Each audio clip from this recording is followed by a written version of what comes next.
Hey guys, coming to you today with a build a squad for Luke Skywalker. I've been having some issues with this card lately, and mostly because of the fact that Gunner is used so much more. So Luke Skywalker is one of the most expensive upgrades in the game. It costs 7 points. It's 1 point less than the Emperor, and he never gets used, or almost never gets used. So basically, he's just like Gunner. After you perform an attack that does not hit, immediately perform a primary weapon attack. You may change a focus to a hit, and you cannot perform another attack this round. So you get a second shot, you get a single focus, a single die can be focused on that attack. So how can we best make this guy work? Well, one of the ways he was popularly used is on the Millennium Falcon, especially with Predator. So now he doesn't have to be used with Han. It can be used with somebody else that doesn't have a natural offensive ability. So he's good with either Chewie or Lando. That works really well too. He's also good with Han as well. But I wanted to try something a little different. So I came up with a couple of ideas as to where to put him. One was on a B-Wing. So looking at my B-Wings here, I was thinking, well, Kian Farlander is a really cool one. He's one of my favorite B-Wings. And yeah, because you can put the crew option with the B-Wing E2 title, right? And so, well, who would he be best on? Nira, maybe not, because she's going to be shooting out of arc, and then if she gets a primary weapon shot, she might not. So that wouldn't work. He can work pretty well on a generic B-Wing, but I think higher pilot skill is going to work a little better. 10 Num is a poor option, because if you happen to roll a crit, that'll go straight through, and you're less likely to be able to trigger his ability. So at first I was thinking Kian Farlander, but then I thought of something. I thought of this upgrade. Predator works pretty well, but you're more likely to hit that way. So I thought of Opportunist. So, if you're attacking, if they don't have any focus or evade tokens, you can receive a stress to roll an additional attack die. Well, then Kian Farlander here, if you receive a stress, you can spend your stress to focus all of your dice. So he works well with stress.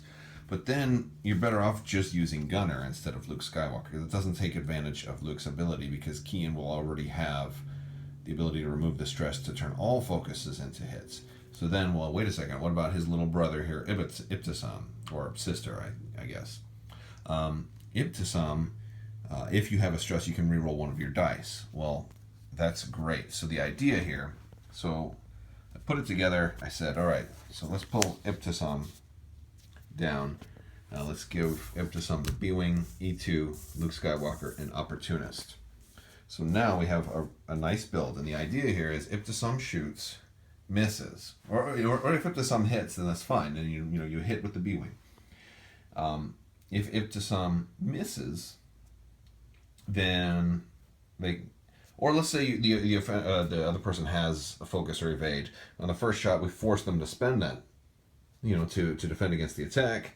Now they have no focus or evade. Now we trigger Opportunist. Now we get a stress. Now we have a reroll. Now we also get a free focus.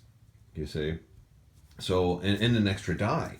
So the second shot now gains a ton of extra stuff. It gains a reroll, an extra die, and a focus on that same attack. So it makes somebody really want to let Ibtisam's first hit through, and that's fine too, because then we don't have the stress, and we're still going to be stress free. So we still have our regular action, which maybe is a target lock, or it gives us a lot more freedom to barrel roll with our actions, because we don't really need to worry about the first shot having a focus. So Ibtisam with all this was really nice.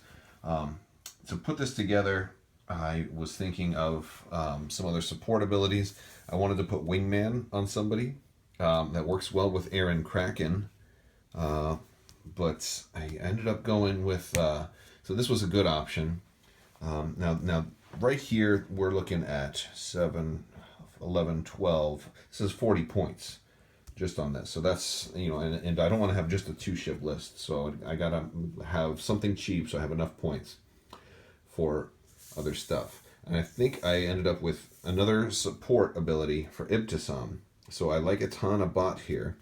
He packs a punch on his own, and he also offers that support ability. So if I fly him with Ibtisam will have him in arc, and he's got the EPT, so I can give him Wingman. So that's 40 And this plus 32 and 2 is 40, 74. And then we ended up going with Jake Farrell with the Predator and Crack Shot, and I think Chadron refit to reduce his cost a little bit. Yes, the Chadron refit brings him down, otherwise that would be 102. I need to pull that out. So this was basically just cheap enough to get a decent ship in there. I could have gone with a Z95. I could have put Aaron Kraken in there for more support. There's a lot of wiggle room here, but this makes this guy for only 2 attack dice. He can pack a little bit of a punch, and he can be the flanker. So I can fly these 2 together and put him on the side. So that's the idea. And if he is coming in at the side, he'll get a reroll, reduce one of their things, and if he's shooting at somebody in a ton of bots ability, he'll also get a crit. So a lot of support, also heavy, strong attacker, maneuverable, decent attacker, and then the real crux of it right here, this guy, who is also, and they all work together because if Ibtisam's going to shoot first in this build, granted he's probably shooting second behind, because I'm going to go up against somebody else that's pilot skill 9 or 10, but Ibtisam will shoot first, strip tokens, then shoot again, and now the tokens are stripped off of somebody else, and then well, I know. Wait, Jake Farrell's shooting first here. Jake Farrell's shooting first, so he might be there just to strip tokens, or he might end up going for somebody else. But Etana's going to shoot last, and he's probably going to... See, he doesn't have any other upgrades, but he might not need them because everything's going to be stripped off already. So this might actually work a little bit better with a lower pilot skill guy, but this is just what I came out with. We could probably take a cheaper A-Wing and put some actual missiles on him, or proton rockets. That could be another option for this. But I came up with another build involving Luke Skywalker. So this is this build. And the other build involving Luke Skywalker is also going to feature another card that you never see used, that I never see used at least, that I wanted to use. And that's Eden Vril. Okay, so Luke is Rebel only, so I am restricted to using Rebel cards with him. And the Falcon uses a lot of crew, but Eden Vril. And before I go any further, Luke is quite useful on Miranda Doney for the K-Wings, especially with twin laser turret, because you get the first shot, and then the second shot if you miss, okay, no problem, now we get another primary weapon shot. So that's a real good option for Luke, but Gunner also works there. So Eden Vril, stress is becoming a big thing in the metagame right now, and a lot more ships are stressed. So just flying him as is, without the Outrider turret title, he's a two primary weapon turret. But if he's attacking somebody who's stressed, he rolls an extra attack die. So he can basically be like a 32-point Millennium Falcon for if he's shooting against somebody who's stressed, which is great. So I'm thinking, my first thought was to bring in a Y-Wing with R3A2, twin laser turret, and the BTL. Right, so your typical stress spot upgrade for Y-Wings. So this is nice. This is a pretty standard. But here's the thing. A typical Y-Wing is pilot skill 2. I want him to shoot first, so I upgraded it to a 4. So 20 points there. We're looking at 39 points here, and this is 28. So 39 and 28. I had a little bit less. So what is it? That's 40, 50, 60, 67. Okay. So with 67 points, I'm thinking, well, how else can I get stress out there? And so Neurodantals is another option to be able to fire a stress-inflicting torpedo at people outside of her arc. So she's got a 360 arc there, and especially at range 3, they won't get the defensive die. So really cool option. And I can either put 2 flechette torpedoes or extra munitions. Doesn't really matter in this case, but I just am going with extra munitions for the extra token in case I have to discard a secondary weapon.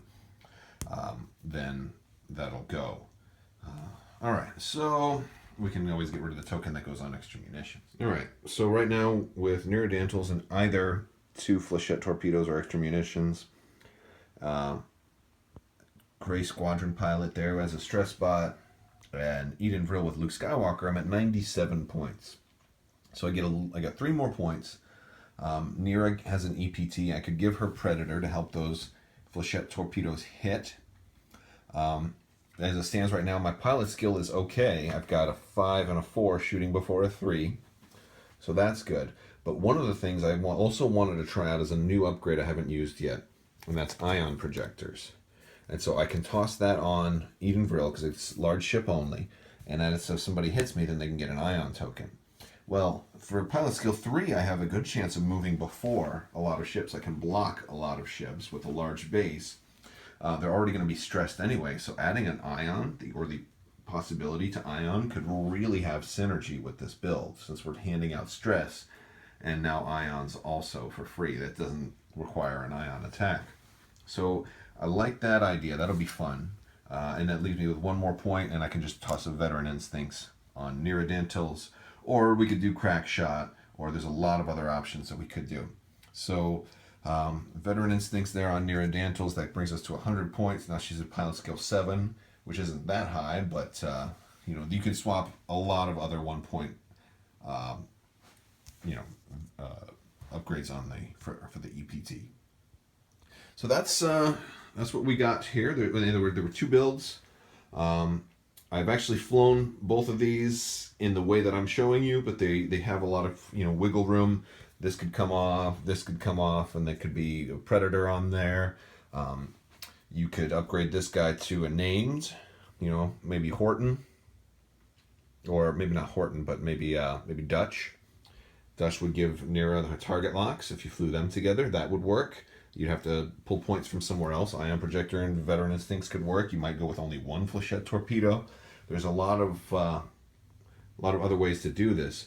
But I think with this option, the way it really benefits from Luke is, assume my opponent has 3 ships.